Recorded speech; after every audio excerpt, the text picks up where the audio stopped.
baru beli Hilux. Belum sempat hantar servis pertama, dah hilang depan rumah. Malam sebelum tu masih guna bawa anak-anak jalan-jalan. Besok bangun pagi, tengok-tengok, hilang terus. Bila tengok CCTV, pencuri cuma ambil masa kurang dari 3 minit je. Ramai pilih Hilux sebab tahan lasak, jimat, versatile. Tapi sebab itulah pencuri peminat. Toyota Hilux ni antara model paling banyak kena curi setiap bulan. Tengah owner-liner dibuat mimpi, besok pagi bangun Hilux dah hilang. Jangan tunggu jadi mangsa baru nak bertindak.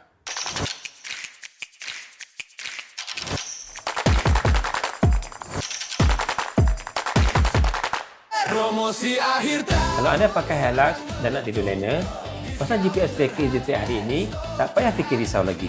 Sesiapa yang berminat boleh kontak kami sekarang atau isi form di bawah.